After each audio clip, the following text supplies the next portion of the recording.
Thank you, Mr. Deputy Speaker. I, perhaps more than most here today, welcome the second reading of the Pedicabs London Bill.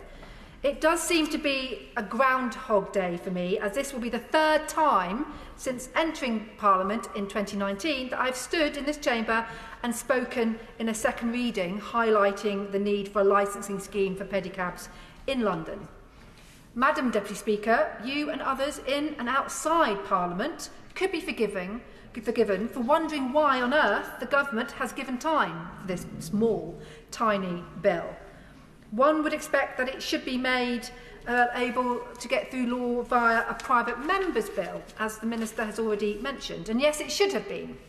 In fact, there were 4 attempts to introduce a pedicabs licensing scheme in London via private members' bills. First, as we heard from the Honourable Member for Sutton, and then by my predecessor Mark Field, and finally myself.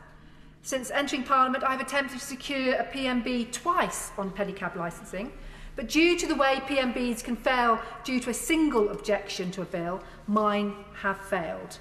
Therefore, I am truly grateful to the government for, firstly, under the former Prime Minister Boris Johnson, who was 100% behind the wish to secure pedicab legislation. He agreed with the then Transport Secretary, the Right Honourable Member for Welwyn Hatfield, to put a clause in the planned transport bill, which fell when Mr Johnson resigned. I then started my lobbying from scratch and met with number 10 officials from the Sunak administration to make the case for pedicab legislation to be given government time. And I would like to put on record my thanks to help from people from across Parliament, particularly Baroness Stowell of Beeston, who has really supported my lobbying campaign with ministers and their special advisers. Madam Deputy Speaker, I would also like to put on record my thanks and my admiration for the 2 special advisers, James Nation and Will Tanner, who accepted that we needed to introduce pedicab regulation. And without them, I don't think we would be here today, and I would like to thank them and the Minister and the Secretary of State for Transport for really understanding the reasons why we need this legislation. I did not know for certain whether we would get government time, and therefore, when I stood in the other place and heard His Majesty announced a bill would be introduced to deal with the scourge of unlicensed pedicabs in London, you could have knocked me over with a feather. Madam Deputy Speaker, it is a fair question to ask, why do we need this legislation at all? And I wish to first of all point out that this bill does not and will not propose to ban pedicabs from the streets of London. It is about improving the conditions for drivers and for passengers. In fact, I firmly believe that if we can have properly regulated pedicabs, they can offer a very positive and special visitor experience. It is important to note that, and as I said, it is my understanding that pedicab regulation already exists in this country, and where it has been tabled and exists in places like Oxford, York and Salisbury, we still see pedicabs, but they are a much better offer now. So I think it's very clear that regulating of pedicabs does not mean the eradication of pedicabs. But of course. She will have seen, as I have, the briefing from the Cycling UK, and does she recall that that briefing says that even where local authorities have been keen to support local would-be pedicab operations, as has happened in Oxford, Salisbury and York, they have been unable to operate on a ply-for-hire basis because the local taxi operators who view them as competition start asking questions about whether the pedicabs and their operators have the same insurance, etc. So they haven't been able to operate in those areas outside London because of the opposition from the licensed taxi drivers. I thank my honourable friend for that point. As far as I'm concerned, Cycling UK has supported this Pedicabs London bill, and I've had several meetings with them. I think he may have been involved in some of those meetings previously, and they've always understood why I want to bring in this bill. But, Madam Deputy Speaker, I think it's very important to make the point that drivers and vehicles must be safe. And there have been too many instances when there have been police operations and operations in conjunction with Westminster City Council that we have found drivers who are unfit to be taking passengers, whether they are wanted for serious crimes, whether it's sexual violence crimes. I believe one person was actually found wanted for murder. There's, of course. Thank you for giving way. Does she agree that part of this regulation is not just about ensuring that there's a fair and transparent fare model, but actually TfL will have the option to ensure that those drivers undergo criminal checks and that they have the right to work in the UK? I thank the Honourable Lady for her intervention. That is the crux of why I want to do this more than anything else, is to make these vehicles safe in the fact that they are passing MOTs and they are fit to be on the street, but also the drivers.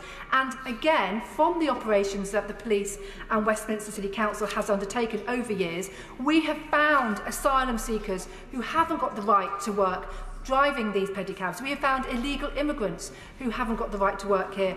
And these people are also being exploited. Let's not forget that. One of the reasons why I think it's important to have regulated pedicabs is that it will ensure that drivers have rights.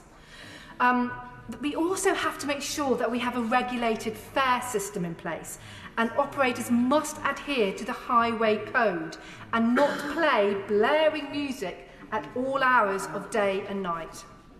It is time, Madam Deputy Speaker, that pedicabs in London were regulated as black cabs are, as Ubers are, and as private hire vehicles are. I hear what the member for Christchurch said about the London Taxi Drivers Association, what they said 20 years ago. From my own meetings in the last couple of years, they have been very clear that they want a level playing field. They don't expect these pedicabs to be banned. They just want them to be as safe as pedicabs, as black cabs. Why should a black cab driver have to jump through so many hoops to be able to get on the road, and a pedicab driver can literally get on a pedicab, go onto the streets of Westminster and ply for trade? It cannot be right, and we have to make sure that the whole system is fair and just and legal. Madam Deputy Speaker, parts of my constituency, including Soho, Covent Garden, Marylebone and Fitzrovia, can become like the Wild West. It becomes the Wild West End at times because of the sheer numbers of pedicabs on the street. Too many play extraordinarily loud music, often block roads and pavements, disrupt residents and businesses, and have a poor track record for exploiting London tourists.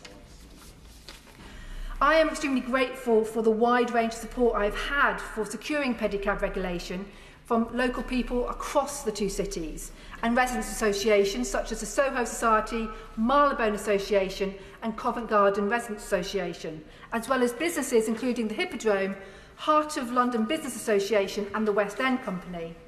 I would also like to thank Roger Geffin from Cycling UK, Chris Dixon from Pedal Me and Friedel Schroeder from the London Pedicabs Operators Association as well, who has been on this journey with me and have always provided me with the information and support for what I am intending to do.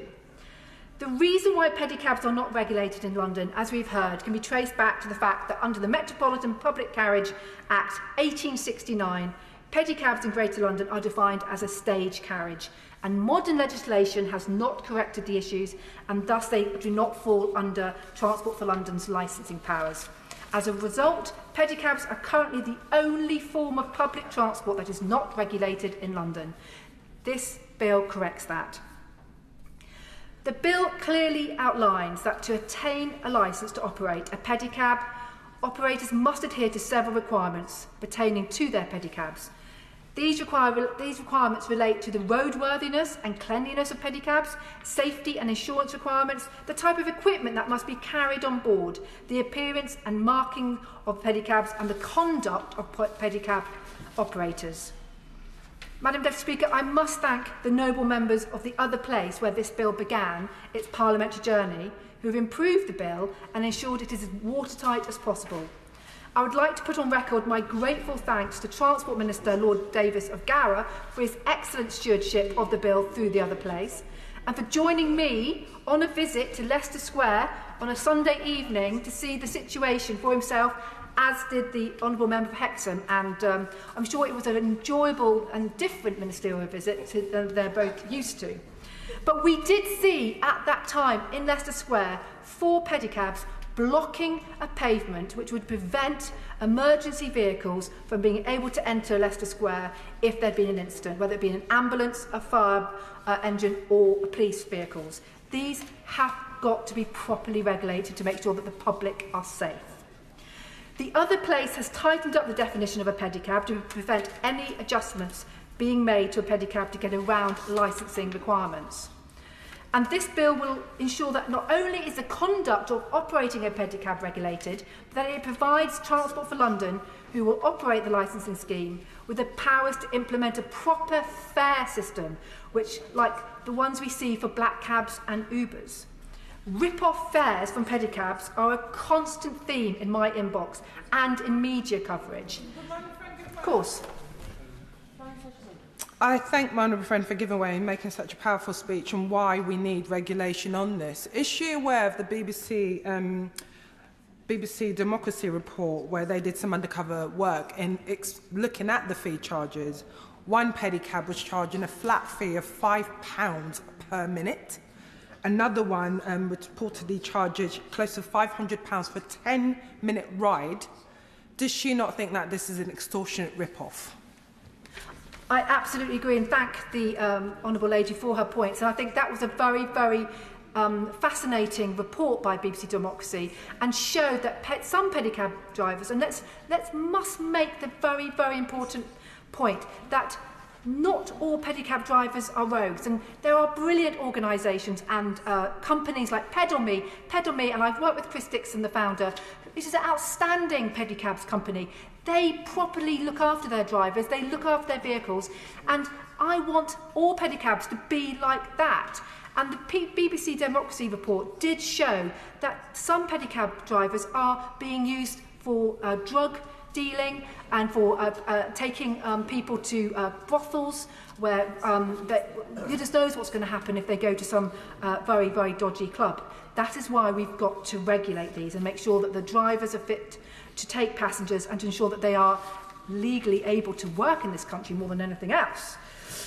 But rip-off fares from pedicabs are constantly in the media, especially as pedicab operators look to take advantage of vulnerable tourists enjoying the incredible culture offer of the West End.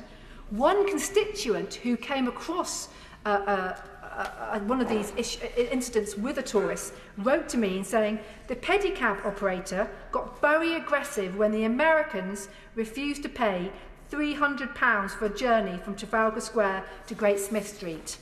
That is a journey of 0.8 miles. Madam Deputy Speaker, I do welcome that this bill provides Transport for London with powers to set what fares can be charged, when and how passengers must be made aware of the fares, and what methods of payments are acceptable. Perhaps the most popular part of the bill for my constituents are the provisions on riders' conduct, which, thanks to the other place, has been strengthened to include noise limits.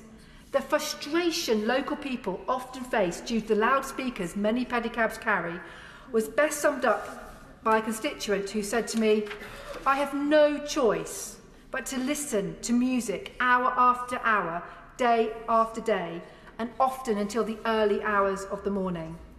They are left in situ, able to do as they know, because they know that the council and the police have no powers to stop them.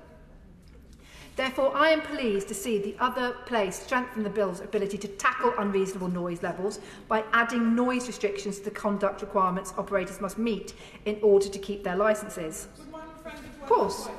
On the noise issue, you will know that St Thomas's Hospital, my constituency, where a number of these pedicabs congregate outside and you've got patients recovering from life-saving treatment, having that noise being blurted out in the early hours of the morning, does she agree with me that that's totally unreasonable? It is completely unreasonable, and the Honourable Lady makes an absolute point.